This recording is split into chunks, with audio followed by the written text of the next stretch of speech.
good New York synchronicity. And good New York synchronicity. Yeah. So, yeah, yes, talk about timelessness. So I am a huge fan of Salvador Dali, the surrealist painter. Fangirl, would be a groupie if he was still alive. So I had all of his texts, but like academic textbooks full of his paintings. Like I would collect anything I could get my hands on having to do with him for all of my teen years. So then a few Halloweens ago, maybe even 10 Halloweens ago, I decided to be Salvador Dali for Halloween, but not just Salvador Dali, a specific image of Salvador Dali, because I had to flex on everyone that I was like an expert on him, right? So, and I had to choose this obscure photo of him to be. So it was this photo of him where he has he had a lot of exotic pets. He had an ocelot named Babu on his shoulder right here, and he was smushing his face up against with Babu, and he had this golden cane right under his chin. And it was just very, very Dali. So I was gonna be that image of him come to life. So I practiced his face in the mirror for weeks. I was in his energy. I was obsessed. And I wanted to perfect his expression, his like wide eyes and like the mustache. And so I did the costume as accurately to the picture as I could with the mustache, the gold cane. I got a stuffed ocelot and I sewed it onto the shoulder of like a suit jacket. I was so into this. So anyway, me and my best friend, Mickey, he dressed up as, oh my God, who's the guy who does the splatter art? I'm forgetting. Oh, the CIA guy. Kandinsky.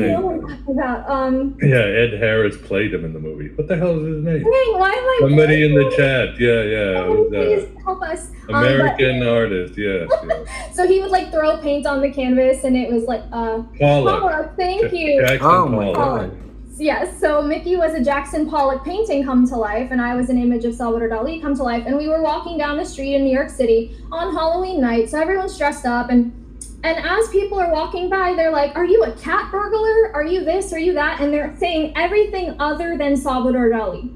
So I am... Rubes these slower, don't they understand? Right? I was so upset. I felt personally attacked. Like, you don't see the genius of my costume and how accurate I am. So I was in a mood, right? So then me and Mickey get on the subway and we're talking. And then on the other side of the subway, there's this very old man, very ancient old man.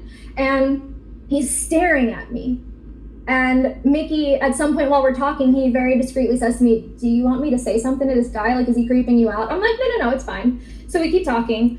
And then this guy, he gets up to go towards the subway door right next to me. And I just think he's leaving, but instead of going to the door, he actually holds onto the rail right in front of me and like swings down into my face to talk to me. So he's like right here. And like for a second, me and Mickey are like, oh my God, is this guy about to like do something to me, right?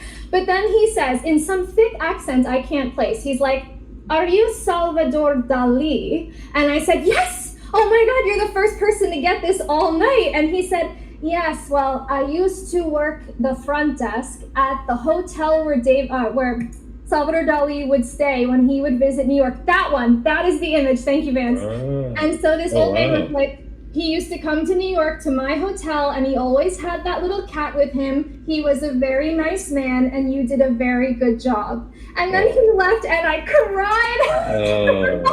Somebody noticed. Yeah, and I think, now knowing what I know about synchronicities, I think me dwelling in Salvador Dali's energy for that long, for weeks in preparation of Halloween, could have brought about that meeting with maybe the one person in New York City who's still alive who personally met Salvador Dali, you know what I mean?